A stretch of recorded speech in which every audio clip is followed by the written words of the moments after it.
Hi bro. Hi bro.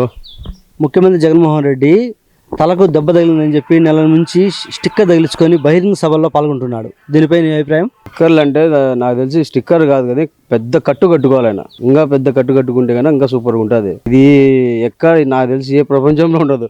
అంత చిన్న గీతకు ఇంత పెద్ద స్టిక్కర్ వేసుకొని తిరుగుతానంటే అసలు అతను ముఖం చూపించుకుంటే కన్నా ప్రజలకు ఎట్లుందో నాకు తెలియడంలా. మేమైంటే కన్నా ఊరేసుకొని చచ్చిపోయింది. ఎందుకురా ఈ బతుకని వాళ్ళ చెల్లెలు చూస్తే అట్లా తిరుగుతుంది, వాళ్ళ అమ్మ చూస్తే తిరుగుతుంది. ఎందుకు తిరగాలి? అతను తిరగడమే వేస్ట్ నాకు తెలిసి.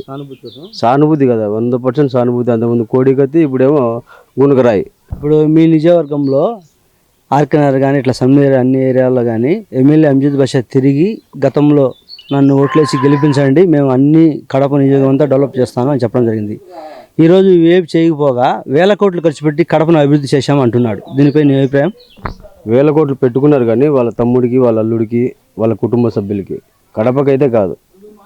ఇప్పుడు మా ఆర్కే నగర్లో ఇక్కడికి వచ్చి ఎవరన్నా కానీ ఇంకా 10 మంది మీడియాలో పిలుచుకురండి, ఇక్కడ ఎమ్మెల్యే ఎవరు, ఇక్కడ మేయర్ ఎవరు, ఈ వార్డు కార్పొరేటర్ ఎవరని అడిగితే ఎవరు మాకు తెలియదు అని అంటారు.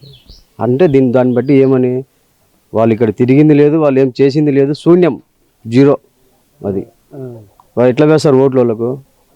వాళ్ళకి ఎవరు ఓట్లు వేయరు. మా మేడం వాళ్ళను జుట్టు పట్టుకొని బయటికి తెచ్చే బాధ్యతలు తీసుకుంటుంది ఆమె. ఇప్పుడు రానున్న ఎన్నికల్లో కడప నియోజకవర్గంలో ఏ పార్టీ అభ్యర్థి గెలుస్తారంట? ఖచ్చితంగా మాధవరెడ్డి గారు గెలుస్తారు. Telugu Desam party win. గతంలో ఎలక్షన్లో వైసీపీలో వచ్చి ఇక్కడ రోడ్లు కాలువలు అన్ని మీకు అభివృద్ధి చేస్తామా, మమ్మల్ని గెలిపించని చెప్పినారు. అని చెప్పినారు. బెయిలే మాకు రోడ్లు కాలువలు లక్షణంగా కుళాయిలు బలాయిలు వేపిచ్చే అంతే చాలు నాయన. ఓట్లు వేస్తాం, లక్షణంగా మీరు ఉంటారు, మేము ఉంటాం బాగా. ఇప్పుడు ఆయన మేయర్ వచ్చినాడు, అడిగినావా? మేజర్ వచ్చింటే అడిగింటే వేపిస్తాంలేమ్మా, తొందరపడగాకండి అన్నాడు. ముందు 5 సంవత్సరాల ముందు 5 సంవత్సరాల ముందు అంటే చెప్తానే ఉన్నాడు. ఆ మాటే చెప్తాన్నాడు. బిడికి బెయిలే సార్. మళ్ళీ ఎలక్షన్ వచ్చింది, మళ్ళీ ఇప్పుడు ఓట్లు వేయించుకుంటారు, మళ్ళీ నామం పెడతారు. మాకు కాలువలు రోడ్లు వచ్చే బాగా లక్షణంగా రోత లేకుండా రోడ్డు చాలనైనా. మళ్ళా అంజద్ బాషా వచ్చి మాకు వేయండి మా ఓట్లు అంటే మీరు నమ్ముతారా? ఏది ఏ భాష వచ్చేదిలే వద్దు మాకు. చాలు మాకు రోడ్లు కాలువలు ఉంటే ఎక్కడికైనా పోతాంటాం వస్తాంటాం. ముస్లిం ముతక వాళ్ళకు 1000 కోటి దండాలు. మాధవిరెడ్డి వచ్చినాడు, అందరూ వచ్చినారు.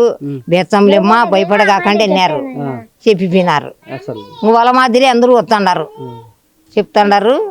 వేసిందిలే చేసిందిలే.